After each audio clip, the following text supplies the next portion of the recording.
The less moral framework is atheism. Atheism has no grounds for objective moral values or duties. And it's interesting that in that last speech, I was disappointed to hear no defense given of that crucial second contention that I offered against Dr. Harris's view. Remember, we talked about the value problem. I gave what I consider a knockdown argument to show that the moral landscape is not identical to the continuum of human flourishing. We talked about objective moral duties, the is versus ought distinction, the ought implies can problem. None of these have been responded to. So if you want a really desperate moral system, try atheism. There's no foundation for objective moral values and duties there.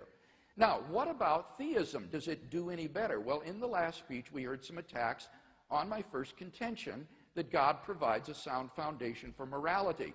Unfortunately, it seems to be that most of these were red herrings. A red herring is a smelly old fish that's dragged across the path of the bloodhounds to distract them from their true quarry, so they get distracted and go off following the dead fish. And I'm not going to be distracted by the red herrings that were offered in that last speech. For example, in response to my claim that if God exists, then objective moral values exist, we heard that I haven't truly offered an alternative to his view, because the goal on theism is to avoid hell.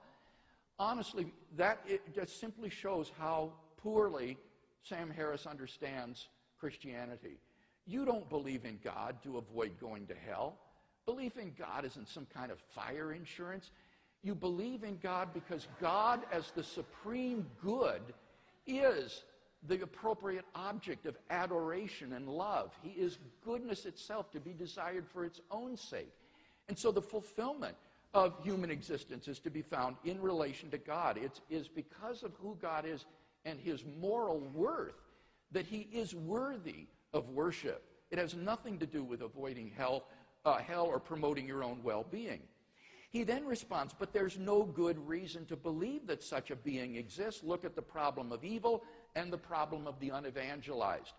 Both of these, as I explained in my opening speech, are irrelevant in tonight's debate because I'm not arguing that God exists. Maybe he's right. Maybe these are insuperable objections to Christianity or to theism. It wouldn't affect either of my contentions that if God exists, then we have a sound foundation for moral values and duties. If then we have no foundation for objective moral values and duties. So these are red herrings.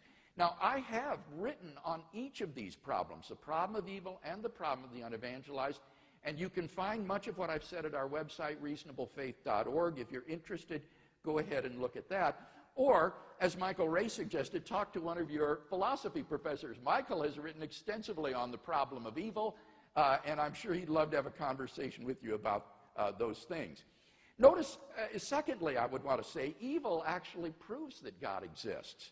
Because if God does not exist, objective moral values and duties do not exist. If evil exists, it follows that values and duties do exist, namely some things are evil. So evil actually proves the existence of God, since in the absence of God, good and evil as such would not exist. So you cannot press both the problem of evil and agree with my contention that if God does not exist, objective moral values and duties do not exist, because evil actually will be an argument for the existence of God. Notice that Dr. Harris has no moral foundation for saying that Christian beliefs are morally execrable, because he has no foundation for making such a judgment. If atheism is true, what objective foundation is there for affirming that one view is execrable and another is not? There's simply no basis for such judgments. So, if he wants to have a debate on theism, I will happily engage in one with him, but that's not the debate for tonight. He also says it's psychopathic to believe these things. Now, that remark is just as stupid as it is insulting. It is absurd to think that people like Professor Peter Van Inwagen here at the University of Notre Dame is psychopathic, or that a guy like Dr. Tom Flint, who is as gracious a Christian gentleman as I could have ever met, is psychopathic. This is simply below the belt. So it seems to me that we've not been given any refutation of the view that if God does exist, then his essence, his character is determinative for the existence of objective moral values. What about objective moral duties? Here I explained that God's commands must be consistent with his nature.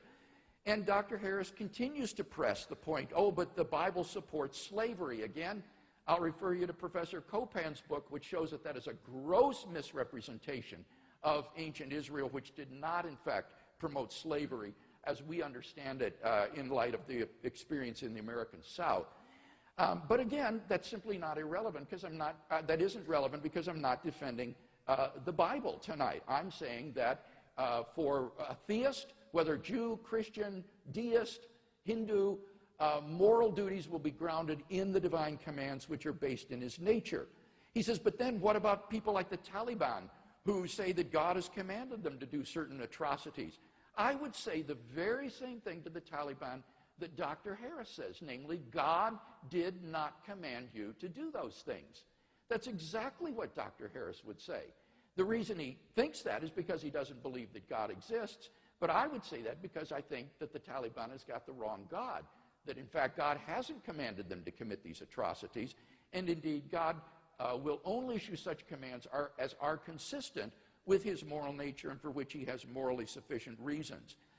So I don't think this first contention is really in much dispute tonight. I think it's obvious that if God exists, then obviously objective moral values exist independently of human opinion. They're grounded in the character of God. And there would be objective moral duties if God exists, because our duties arise in response to the moral imperatives that God issues to us. So the real debate is on that second contention. Can atheism provide a good foundation for objective moral values and duties? And I think we've seen powerful reasons to think that it cannot.